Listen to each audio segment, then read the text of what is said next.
ઓમ નમઃ શિવાય. આજે વિજ્ઞાન ભૈરવ તંત્રની ધારણા આપણે લેશું 65 ધારણા વિશે જાણીશું. એ પહેલા ભગવાન શ્રી ગણપતિજીનું ધ્યાન કરી અને પૂર્ણ ગુરુ તત્વ સાથે કનેક્ટ થઈ અને પ્રાર્થના કરીશું. વક્રતુંડ મહાકાય સૂર્યકોટિ સમપ્રભ નિર્વિઘ્નમ કુરુ મે દેવ સર્વકાર્યેષુ સર્વદા સર્વકાર્યેષુ સર્વદા. ઓમ શાંતિ શાંતિ શાંતિ. નમઃ શિવાય. આપ સૌમાં વસતા શિવ શિવા અને ગુરુ તત્વને મારા કોટી કોટી વંદન. ખૂબ સરસ વિજ્ઞાન ભૈરવ તંત્રની આજે ધારણાઓ ચાલે છે. એના અંતર્ગત આપણે આજે 65મી ધારણા વિશે જાણીશું અને એના રીતે ધ્યાન કરીશું. કઈ રીતે એક એક સીડી આપણે ચડતા 65 સુધી આવી ગયા. આપણે વિજ્ઞાન ભૈરવ તંત્રની ધારણા શિવસૂત્રની જે ધ્યાનની અંતર્ગત આપણે જે ઉત્સુકતાથી જોડાઈએ તો જે અંદર એક એક વિધિ દ્વારા એક એક પરતને કઈ રીતે ખોલે છે અને પોતાની અંદરનો પ્રકાશ આપણે કઈ રીતે એક દીવો પ્રજ્વલિત કરી રહ્યા છે. એક પછી એક જો બલ્બ છે, બલ્બ ચાલુ કર્યો આપણે, એની ઉપર એક પછી એક આપણે કંઈક આવરણ ઢાંકતા જશું તો અંધારું થઈ જશે. એવું જ આ અંદર જે પ્રકાશ છે એની ઉપર એક પછી એક આવરણ લાગેલું છે, જન્મો જન્માંતરની ગ્રંથિ. તો આપણે ક્યાંય બહારથી નથી લેવા જવું. આપણી પોતાની અંદર જ એ દિવ્યતા, એ પરમ શક્તિ રહેલી છે. ફક્ત આપણે એક પછી એક આવરણ હટાવી અને એની અંતર એક જે દીપ, જે જ્યોત પ્રજ્વલિત છે, જે આપણો આત્મ છે, જે પરમાત્માનું સ્વરૂપ છે, એનાથી આપણે ડેલી બહુ જ નજીક આવી રહ્યા છીએ અને કનેક્ટ થઈ રહ્યા છીએ. તો દિવ્ય ધારણાઓમાં આજની જે હર સ્થિતિમાં આપણે કહેવાય ને કે સહજ થવા, ધ્યાનથી આપણે કેટલું સમજમાં આવવા માંડ્યું છે દરેક સ્થિતિનો અર્થ. હવે આપણી અંદર જજ, બ્લેમ એ બધું સાવ બિલકુલ જતું રહ્યું છે અને એમ લાગે છે આપણે કંઈક પામ્યા છે, કંઈક પ્રાપ્ત કર્યું. તો આ બધું શું છે જે આપણી અંદરમાં હતું જ, અને એ હતું જ એને આપણે ભૌતિક પરોતો હટાવી છે બસ. આજની વિધિ કેવી છે કે આપણને અદ્વૈત ભાવ શીખવાડે છે કે આપણે આપણા શરીરને આપણને પોતાને બે ભાગમાં ડિવાઈડ કરી દીધા છે. તો કઈ રીતે? તો એક જોવા જઈએ ને તો અંતરમાં આપણે સિર્ફ પોતાના અંતર સ્વરૂપથી અને બહારમાં આપણે બહારના સ્વરૂપથી જોવા જઈએ તો જે કેરેક્ટર આપણે જોતા હોઈએ છીએ, જે ફિલ્મ આપણે પડદા ઉપર જોવા ગઈએ કે કોઈ ગુસ્સો કરે છે, કોઈ રડે છે, કોઈ કયો રોલ પ્લે કરે છે ફિલ્મમાં જોવા જઈએ તો, અને ત્યારે આપણે એમ માનીએ કે આ વિલન તો કેવો ખરાબ છે. ખરેખર આપણી યારે જીવનમાં એવું જ ઘટતું હોય તો એમ લાગે કે આ ખરેખર દુઃખ હવે તો આ મારી જ કહાની છે. લાગે ને કે બે ઘડી પછી આપણે પણ ટપ ટપ ટપ ટપ રડવા માંડીએ. પણ આ તો ત્યારે આપણે ન પોતાના ઘરની સ્થિતિમાં અનુકૂળ રહી શકશું અને ન થિયેટરમાં. ત્યાં તો એક ફક્ત નાટક છે, એ ફિલ્મ છે. ત્યાં કોઈનાથી કોઈ પ્રભાવ નથી. એને તો શું મળે છે? પૈસા. પણ આંતરિક જીવનને અગર ત્યાં લઈ જઈને આપણે મૂકી દેશું તો પૂરું ઘર પ્રભાવિત થઈ જશે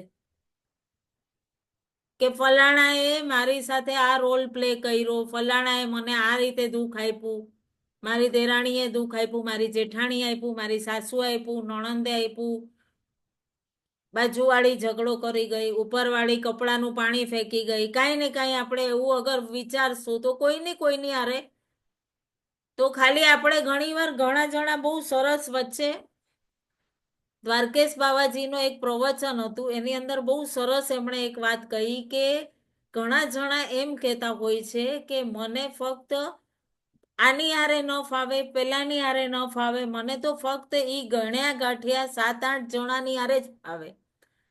તો બહુ સરસ એમણે ઉદાહરણ આપેલું છે. મારી પાસે વિડીયો હશે તો હું જરૂર ગ્રુપમાં મૂકીશ કે તો શું આપણી આ દુનિયા ફક્ત ઈ 7-8 જણાને પૂરતી જ સીમિત છે? તો શું આપણે બાકીના કોઈ દુનિયામાં આખી જિંદગીમાં બીજા કોઈને મળશું જ નહીં? બહુ સરસ દ્વારકેશ બાવાજીનો એ આખ્યાન છે, બહુ સરસ. એની અંદરથી એક નાનો શોર્ટ વિડીયો છે. અગર જો વિચારો, અનુભૂતિ કરો તો આપણી માટે કેટલું સરસ અદ્વૈતનો ભાવ છે. આપણે બધા અંદરથી એક જ છીએ. આ બધું ઈશ્વરે એકબીજાને રોલ આપ્યું છે. જો ઈ રોલની અનુભૂતિમાં ગયા આપણે કે ફલાણાએ મારી સાથે આમ કેમ કર્યું, એ નાટકને ભૂલી જઈએ અને આને જ અસલી જીવન સમજી લઈએ તો આપણું જીવન શું થશે? દુઃખ દુઃખ દુઃખ. અને પછી આ નાટકને જોવા સંસારમાં પ્રભુએ મોકલ્યા છે. જે રોલ પ્લે કરવો છે એ કરી જ નહીં શકીએ. રામ છે એમને રામના જ રોલ કરવા છે, રાવણ છે ને રાવણનું જ કરવું છે. અગર ઈ રાવણ છે ઈ રામ બનવા જશે તો સીતાજીનું હરણ કોણ કરશે? એમને ઈ આત્માને ઉદ્દેશ્ય આપવામાં આવ્યો હતો કે એટલે એણે ઈ રોલ પ્લે કર્યો.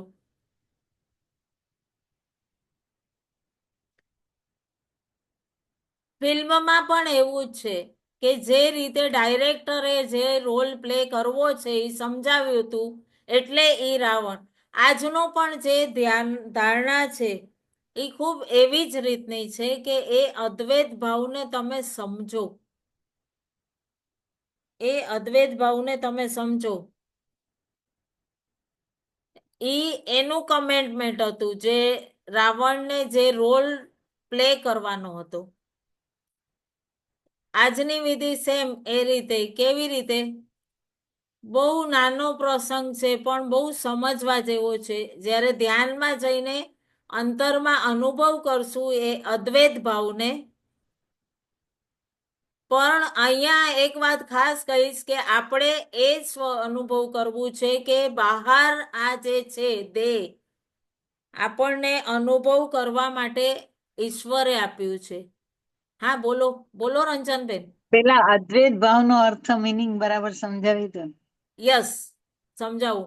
અદ્વૈત ભાવ એટલે શું ખબર છે કે આપણને ઈશ્વરે જે આ દ્વૈત અને અદ્વૈત, દ્વૈત ભાવ એટલે કે આ આપણને પોતાની આંતરિક ઉર્જાઓ સાથે પૂર્ણ રૂપે કનેક્ટ નથી પણ આપણે બાહ્ય સ્વરૂપ સાથે કનેક્ટ. અને અદ્વૈત ભાવ એટલે પૂર્ણ રૂપે બધી જ ઇન્દ્રિયોને સંકોચીને પૂર્ણ આપણે આત્મામાં લીન. તો બહુ દિવ્ય આ અદ્વૈત ભાવ વિશે. અહીંયા તો બધા મારા પોતાના છે. પરિવારમાં અંદર જે છે એ બધા પોતાને દેખાવાનું કે માં છે, પતિ પત્ની છે, મિત્ર છે, દેર દેરાણી છે, જેઠ છે, જેઠાણી છે. આ દ્રષ્ટાંત આપ્યું છે આપણને ઈશ્વરે અને એના દ્વારા આપણને પ્રભાવ પડે છે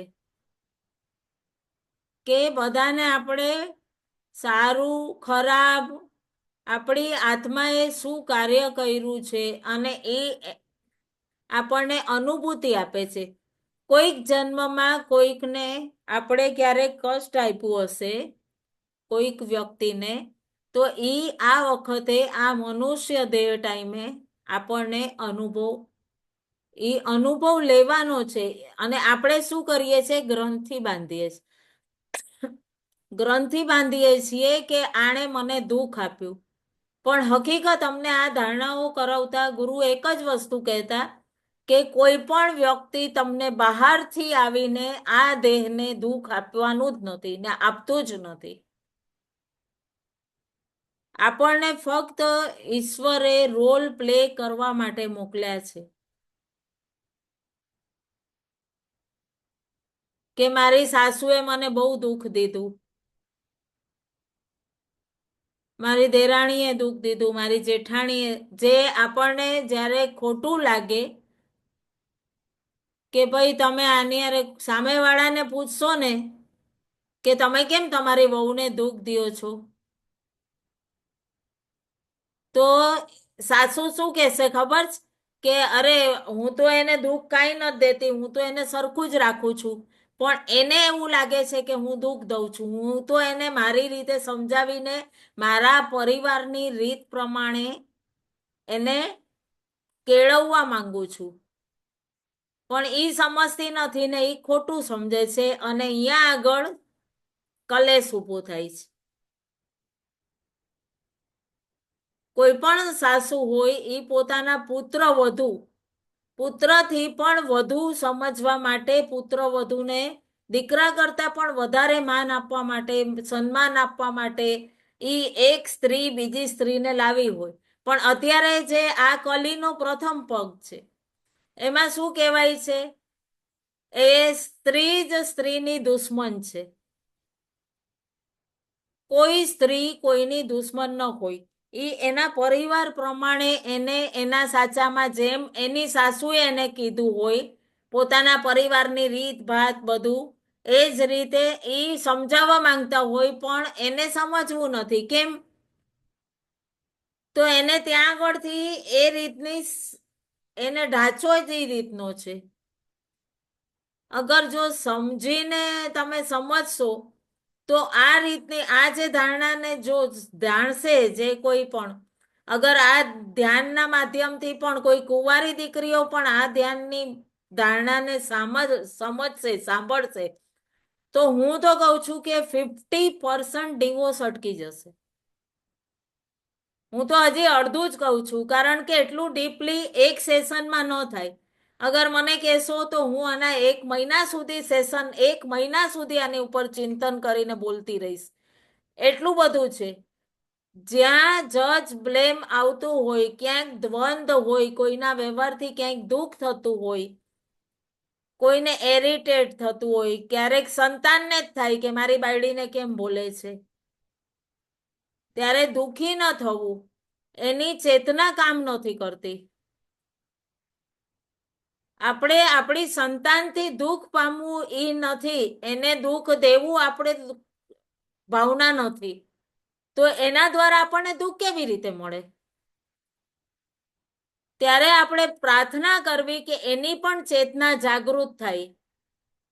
વહુ અગર ઇરિટેટ થાય છે તો એની પણ ચેતના જાગૃત થાય અને ઈ પણ સમજે. તો સારી રીતે સમજી લ્યો આ વસ્તુને.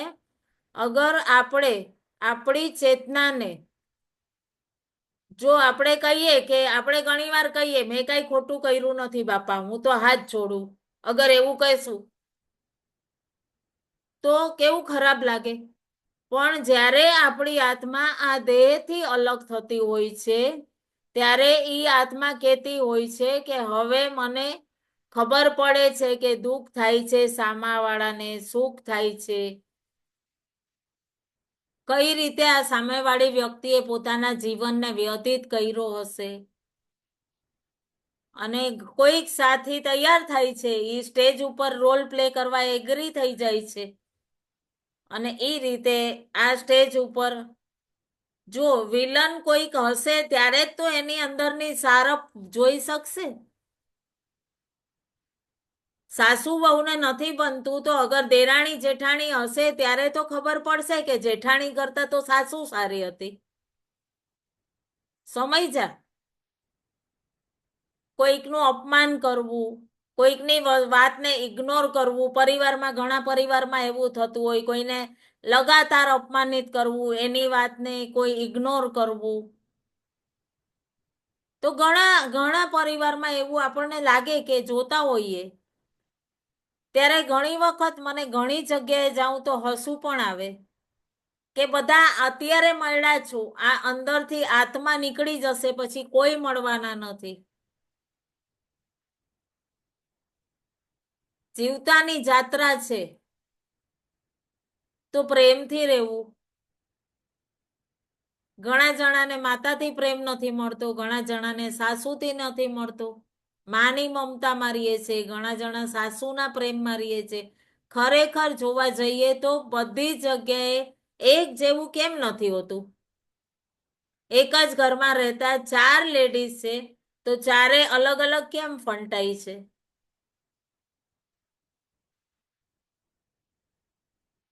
એક જ વ્યક્તિને 4 માણસ આવીને કહેશે કે આ વ્યક્તિ બરોબર પરફેક્ટ છે, ત્યારે બીજો કહેશે કે મને તો એ ખબર નથી પડતી, એનો વ્યવહાર કંઈક અલગ જ છે, મૂકો એની વાત ન કરો. ત્રીજો કહેશે કે ના, એ પરફેક્ટ જ છે. આપણને પણ કોઈક આવી રીતે અનુભવ કરતું હશે.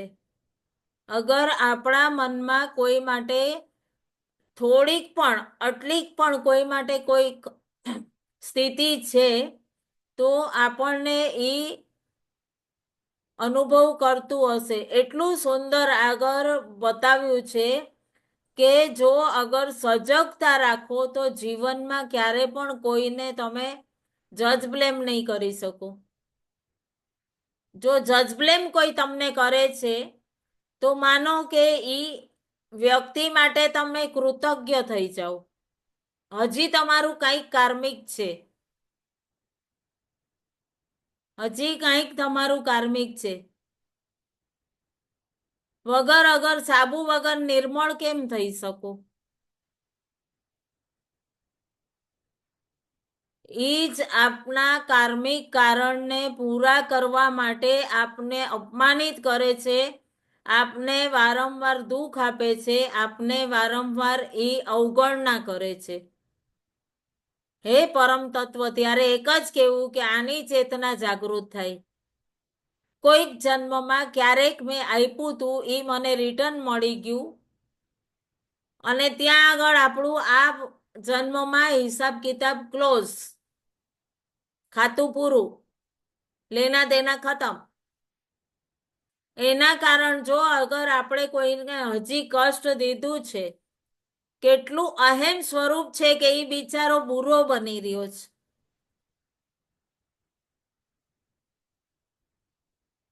ત્યારે આ જન્મ લેતા પહેલા ઈશ્વરે કીધું હોય, અને એક પૂરી આપણે મકાન બનાવીએ તો કેવું બ્લુ પ્રિન્ટ બને, એવી જન્મ વખતે પણ એક બ્લુ પ્રિન્ટ માતાના ગર્ભમાં આવતા પહેલા અને આ દેહ ત્યાગ કરતા પહેલા હવે કયો રોલ છે એની એક આખરી પલમાં આખી જન્મો જન્માંતરની ફિલ્મ, બ્લુ ફિલ્મ આંખ સામે તરવરે આખરી ક્ષણોમાં જ્યારે ઈડા પિંગળા સુષ્મણા સાથ મૂકી દે, 72,000 નાડીઓ તૂટી ગઈ. બ્રહ્મરુંધમાં ખાલી અહીંયા તમારે આટલોક સો જીવ બચ્યો હોય ખાલી નીકળવા માટે, ત્યારે ઈ તમને પૂરી બ્લુ પ્રિન્ટ આંખ સામે આવે. હવે કયા કપડાં પહેરવાના છે, ફિલ્મમાં કયો રોલ મળવાનો છે. જો કોઈ માટે પ્રાર્થના ભાવ છે તો પ્રાર્થના ભાવથી એને પૂર્ણ કરો કે હા, એનો સ્વભાવ ન જોવો.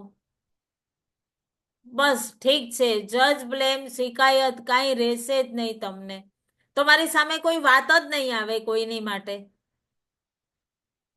તો ધ્યાનનો મતલબ શું છે? આપણે અગર વિચારીએ 5 કલાક, 6 કલાક, 8 કલાક ધ્યાન કરીએ તો પણ મને હું આટલા કલાક ધ્યાન કરું છું છતાં પણ મને કાંઈ ફાયદો નથી. ઘણા જણા કહેશે હું 5 કલાક ધ્યાન કરું છું તો મારા છોકરાઓ ભૂખા રહીએ છે, પરિવારનું નથી કરી શકતી. તો ધ્યાન ઈ છે કે જે તમને બદલી શકે છે, તમારા જીવનમાં એક કમળનું મોટું પુષ્પ ખીલાવી શકે છે. ભલે ઈ પલ જ કરો તમે. હું તો અહીંયા કહીશ કે તમે તમારી ભાવનાઓ માટે સજગ છો, તમારા વ્યવહાર માટે સજગ છો, તો તમે 5 મિનિટ પણ ધ્યાન કરો છો તો એ શ્રેષ્ઠ છે. હું અહીંયા નહીં કહું કોઈને કે તમે 2 કલાક બેસો કે 3 કલાક બેસો કે નહીં, બિલકુલ નહીં. એવરી સેશન હું કહું છું કે તમે પોતાની અંદર ઈ સજગતા લાવ્યા અને જ્યાં પરિવાર નિર્વાહ માટે તમારી દાયિત્વ છે એ પોતાના દાયિત્વને પૂર્ણ રૂપે તમે નિભાવ્યું, એ તમારું શ્રેષ્ઠ ધ્યાન છે. આજ સુધી તો હું એ જ સમજી છું, ધ્યાન એ જ શ્રેષ્ઠ છે. જે પણ કાર્ય કરીએ એની અંદર વર્તમાનમાં રહીને એ સ્થિતિમાં પૂર્ણ રૂપે લગનથી કાર્ય કર્યું અને એ જ શ્રેષ્ઠ ધ્યાન છે. કારણ કે તો પછી કામ ચૂકશે પણ નહીં અને એની અંદર તમારી જે ઉર્જા જાય છે એ પૂરા 100% જશે. તમારી ઉર્જા નકામી ક્યાં જાય? જ્યારે તમે અતીતમાં ગોથા ખાતા હો, ભૂતકાળમાં ડબકા મારીને પાછા આવો બાર, ભૂતકાળના કૂવામાં ડૂબક્યા પાછા આવ્યા. કોઈકને તમે ભૂતકાળમાં મળ્યા છો 10-15 વર્ષ પહેલા અને એ વ્યક્તિનો વ્યવહાર તમારા તરફ ગલત હતો તમારી દ્રષ્ટિએ, અને પછી તમને આ વખતે તમને મળ્યો 10 વર્ષ પછી, તો તમે ભૂતકાળના ડબકામાં નહીં જતા, અતીતમાં હશો તો તમે કોઈ પણ કારણથી તમે ઈ અપવાદને પકડીને રાખશો, હજી તમારા ચિત્ત પર હશે તો. હવે તમે આજે એ વ્યક્તિને મળો છો તો તમે આજે પૂર્ણ વર્તમાનમાં મળશો કે પહેલી જ વાર મળીએ છીએ, તો એ ઉર્જા તમારી શ્રેષ્ઠ હશે અને સામેવાળા ઉપર પણ તમારો શ્રેષ્ઠ પ્રભાવ રહેશે. અને જે તમારો શ્રેષ્ઠ પ્રભાવ છે ને એ તમારા અતીતના પ્રભાવને ઇરેઝ કરશે અને પૂર્ણ રૂપે ખતમ કરીને આજનો જે વર્તમાનનો પ્રભાવ છે એનાથી એક બહુ સુંદર કમળ ખીલશે.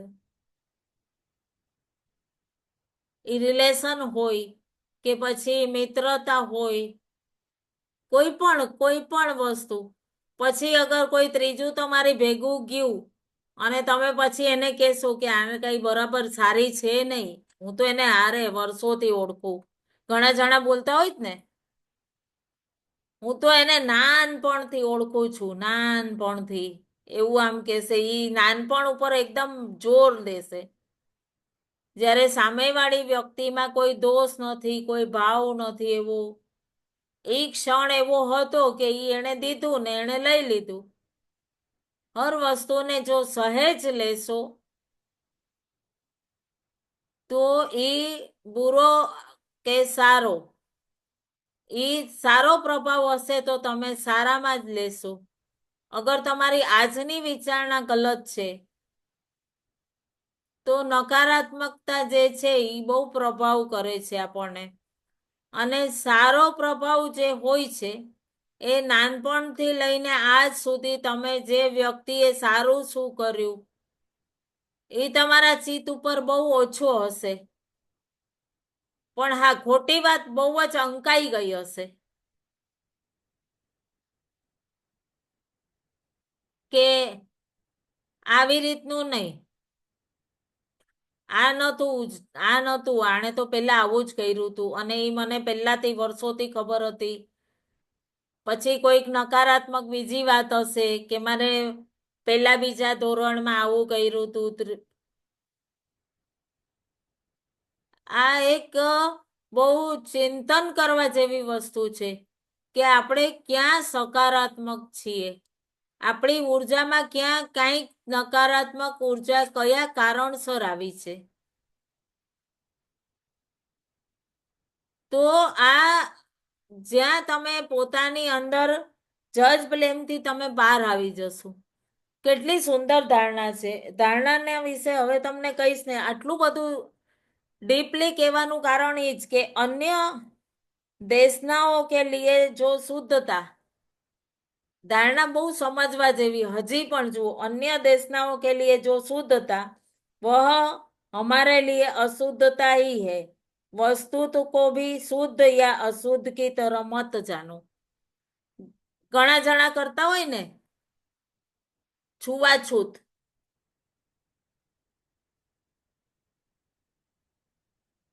અમે તો ઘણા પરિવારોમાં જોયું છે કે વહુ આવી તો કહેશે કે તું આગી રહેજે, 3 દિવસ પીરિયડમાં થઈ તો તું અડતી નહીં છે નહીં, પાણી આપી દેવું પડે. હવે માનો કે ઈ સિચ્યુએશન ટાઈમે વહુને તમે એક બાજુ બેસાડી છે, ઘરમાં બીજું કોઈ કરવા વાળું નથી, અને એ ટાઈમે જો ઈ માજી, આ ઘણા પરિવારની વાત છે, અને કોઈ અગર વૃદ્ધા છે, સામે સ્ત્રી જે છે એ વૃદ્ધા છે કે મારે ઠાકોરજીની સેવા છે, આમ છે તેમ છે, એટલે અમે પાડીએ જ 5 દિવસ અલગ. હવે 2 દિવસ પૈતા એણે કામ કર્યું, બહુ સરસ સમજવા જેવી વાત છે. જે પણ ઘરોમાં આ છૂવાછૂતનું રાખતા હોય એની માટે બહુ સમજવા જેવી વાત છે કે જો તમે પાડો છો અને અચાનક એ 2 દિવસ માજીએ કર્યું કામ, અને ત્રીજે દિવસે માનો કે એમને કંઈક તકલીફ થઈ, શારીરિક વધુ શ્રમ પડવાથી તકલીફ થઈ, અને અચાનક માનો શ્વાસની તકલીફ છે અગર, અને એક અસ્થમા અટેક આવ્યો, પાણીની જરૂર છે, અને વહુને તમે કીધું કે અડતી નહીં તું ક્યાંય, અમારી દીકરી ઊંઘી પાડે છે, તું પણ અડતી નહીં, એટલે હવે ઈ ટાઈમે ઘરમાં કોઈ હાજર નથી, તો શું વહુ નહીં આપે પાણી? માનવતાની દ્રષ્ટિએ તમારું શું કેવું છે? આપવું જોઈએ કે ના આપવું જોઈએ? આપવું જોઈએ ને. હું એમ કહું છું કે માં ભગવતીએ આ બહુ સરસ સ્ત્રીઓને જ એક જનનેન્દ્રિય આપી છે, અને એ પણ આ રજ્વસલા જે ધર્મ છે, જે 3 દિવસ માસિક આવે છે, અત્યારે બધા જે 3 દિવસ પાળવાનું જે પહેલાના માતાઓ કહેતા હતા, એનું કારણ બીજું હતું કે જે સ્ત્રીઓ છે એ ખેતરમાં કામ કરવા જતી હતી, પુરુષોની જેટલું ગાડા લઈ લઈને કામ કરતી હતી, અને બહુ બધું ઢોરો ચારવાનું ને કેટલી મહેનતનું, ગંટુડાનું ને બધા કામ હોતા હતા, એટલે એ લોકો આ પીરિયડમાં 3 દિવસ, મારી વહુને 5 દિવસ આરામ મળે. બાકી કોઈ પ્રકારના આવા ડોળ ન હોય. એની અંદર જે રક્તનો બ્લડ સર્ક્યુલેશન જે હોય એ ફ્લો જતો હોય, એના કારણે એની અંદર ફરી એ શુક્રાણુઓ ઉત્પન્ન થાય, અને ફરી નેક્સ્ટ મંથ એનો માસિક ધર્મ છે એ ક્લિયર આવે, એના માટે માતાઓ એને, સાસુઓ વહુઓને 5 દિવસ આરામ આપતી હતી. પણ અત્યારે એક નવું કહેવાય ને, ચીચોડો લઈને આવી ગયા છે કે અડતી નહીં ક્યાંય, અમે આમ. આજે કઈ એવા કામ નથી. આજે સ્ત્રીઓ તો કેટલી બહાર તરક્કી કરી ચૂકી છે. પેલા એવા સેનિટાઈઝર પેડ વગેરે કાંઈ હોતું નહોતું. આ તો વિજ્ઞાને કેટલી બધી તરક્કી કરી છે. સ્ત્રીઓ તો કેટલું બધું બહાર જાય છે, કામ કરે છે, પછી ઘરમાં શા માટે? એ જ સ્ત્રી તમને નોકરીએ જાય છે, કમાઈને આવે છે, પગાર લઈને આવી માનો માસિક ધર્મની અંદર, તો તમે એ લક્ષ્મીજીને લઈ લેશો? એ કહેશે કે લો બા પૈસા, તો તમે હાથેથી લઈ લેશો કે નીચે મૂકી દે, હમણાં લઈ લઉં છું? તો અભળાઈ નહીં જાય? એટલે આભડછટ આ બધું બહુ, હકીકત કહું ને તો આ બધાથી થોડુંક બહાર આવવું જરૂરી છે. તો એ સામેવાળી સ્ત્રીને પણ, તમારા ઘરનું માણસ છે, વ્યક્તિ છે, એને પણ ગમશે. હા, તમે દેવસ્થાનને ન અડો, કાંઈક એવા તમારે કુલદેવી છે, કુલદેવતા છે, ત્યાં ન અડો, પરંતુ આ જજ બ્લેમથી તમે બહાર આવી જશો. આ જૂની જે રૂઢિઓ છે એ અલગ હતો, એનો પોઈન્ટ ઓફ વ્યૂ અલગ હતો, અને આજે તમે ખાલી એક કનેડગટ માટે કરો છો તો એ અલગ છે.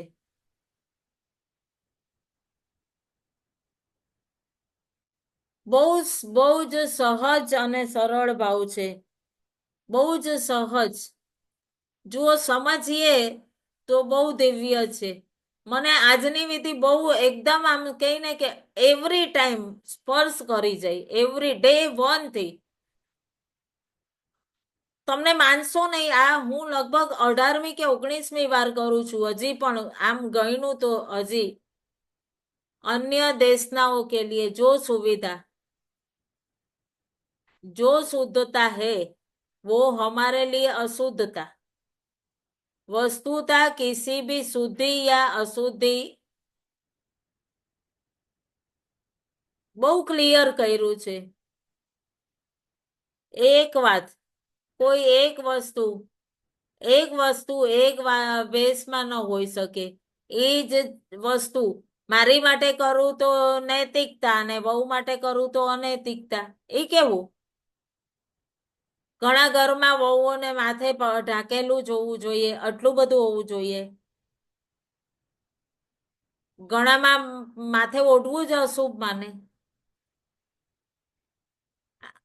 ઘણા જણાના ઘરમાં એવું હોય કે આ ખૂણામાં આ જ માન રાખવું જોઈએ, આ ખૂણામાં આ નહીં રાખવાનું. અરે શું છે આ? ઈશ્વરે બધી દિશાઓ બનાવી છે, શુભ જ છે. અમારા સમાજમાં આમ, અમારા ધર્મમાં આમ. તો આ બહુ દિવ્યતાથી કોઈક ધર્મમાં માતાના ગર્ભથી જન્મેલા સંતાનને જ બહુ શ્રેષ્ઠ માને, એડોપ્ટ કરેલાને નહીં. તો બીજાની માટે સારું, આની માટે બુરું, એવું કેવું? તો ક્યાં સકારાત્મકતા ક્યાં ગઈ? નકારાત્મકતા ક્યાં ગઈ?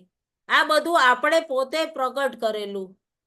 કોઈ વસ્તુ ઈશ્વરે અદ્વૈત અને દ્વૈત ભાવ, એક જ ભાવમાં શા માટે દ્વૈત રાખવો? આ વ્યક્તિમાં આવું છે ને આ વ્યક્તિમાં આવું છે.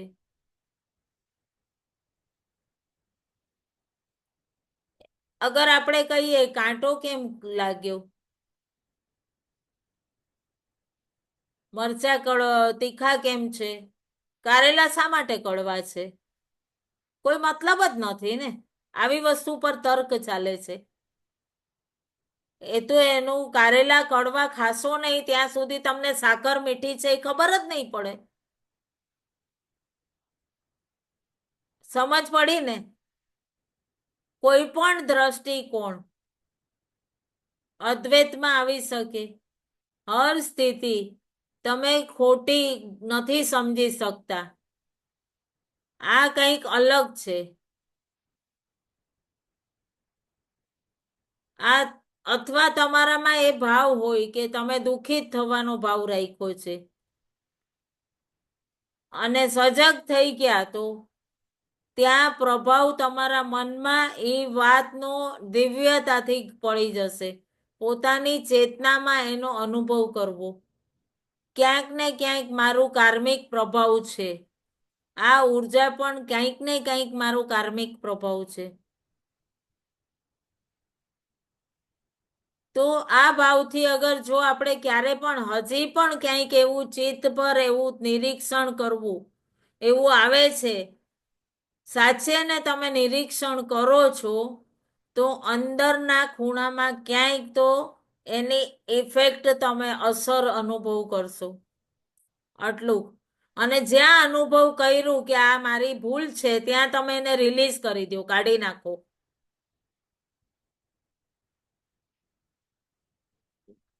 મેં 10 દિવસ કર્યું, 20 દિવસ કર્યું, 40 દિવસ અફર્મેશન કર્યું, પણ હું રિલીઝ ન કર્યું, તો તમે કદાચ ક્યાંક મારી કહેવાની વાતને સમજી નથી શક્યા. પણ ત્યારે જ્યારે મારી જાણતા અજાણતા કોઈક ભૂલ થઈ ગઈ હોય, તો મારી ચેતનાવશ કે મારી અજ્ઞાનતાવશ જે પણ સ્થિતિને હું અનુભવ કરતી હોઉં, અગર એ સ્વાસ્થ્યને લઈને કે કોઈ પણ વસ્તુને, કોઈ વ્યક્તિને લઈને, તો આજે ઈ ત્યાં આગળ ઈ અટકેલું છે, એ રિલીઝ થઈ જાય. બી નાખ્યું છે, એમાં પાણી નાખ્યું, તો અંકુરિત થયું. આ પૂર્ણ પ્રકૃતિનો નિયમ છે. જેટલું બી આપણે અંકુરિત કર્યું છે એ પૂરું કાપી નાખો, વાઢી નાખો, કાઢી નાખો અને ખૂબ દિવ્યતાથી પોતાની અંદર પરિવર્તન લાવી શકીએ છીએ. એટલું દિવ્ય લાગશે તમને, અદ્ભુત અનુભૂતિ. અને ઉપર અગર કોઈ ચીજ આમ ઉપર ઉછાળશો તો એ ત્યાંથી નીચે આવવાની જ છે, ગુરુત્વાકર્ષણ. આ નિયમ છે, આ એક સિદ્ધાંત છે. અને એ નિયમ અને સિદ્ધાંતના હિસાબે પોતાની જીતેન્દ્રિયોને તમે વશ કરીને રાખશો તો તમે પૂર્ણ રૂપે મોક્ષને પ્રાપ્ત કરી લેશો. નહીં તો ફરી ચક્રવ્યૂહમાં ફસેલા રહેશો, ફરી આવન જાવન લગે રહી. જ્યારે શ્વાસમાં આજે ધ્યાનમાં જોડાવો ત્યારે પોતાની સહજમાં અનુભવ કરવો કે ભૌતિક શરીરને બિલકુલ અલગ કરી દેવું અને જે રીતે પૂર્ણ દિવ્યતાથી અનુભવ કરવું કે આકાશની રીતે 61 આપણે હતું ને કે આકાશ સ્થિર છે, વાદળ બધા જઈ રહ્યા છે, પણ આકાશમાં કોઈ પ્રભાવ નહીં. પોતાને એ રીતે એ આકાશમાં અનુભવ કરો, આકાશ છો અને પૂર્ણ તમારું ધ્યાન બનવા અને તમે સહેજ થવા લાગશો. અને જ્યારે તમે આકાશની જેમ સ્થિર થઈ શકશો ત્યારે તમે એ વિચારોના વાદળને અનુભવ કરી શકશો. અને એવું ના અનુભવ કરતા કે હું ઢંકાઈ ગઈ વાદળથી કે મારા જીવન ઉપર હવે કાંઈ શક્તિ નથી રહી, દુર્બળ થઈ ગયું. નહીં, આ તો આવ્યા છે એ જવાના છે. મને ખબર જ છે કે એ જવાના છે. જેટલા બી દ્રશ્ય છે આપણા જીવનમાં આવે છે, અનુભવ આપે છે, જાય છે. આવો, ટાટા, બાય બાય. કોઈને આવો તો ચા પાણી પીરાવાના કે નાસ્તા પાણી કાંઈ નથી કરાવવાના. આવ્યા તો જાઓ, બાયણેથી જ રવાના. વિચારોને, મહેમાનને નહીં.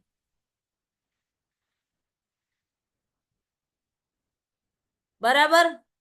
તો બહુ સરસ, આ બહુ સરસ ધારણા છે. હજી પણ ઈચ્છા હોય ત્યારે કેજો. આ ધારણા ઉપર રિપીટ પાછું કરશું ધ્યાન. અને આપણે ધ્યાન માટે જોડાઈએ. ક્લિયર થઈ ગયું છે ને રંજનબેન, કામિનીબેન?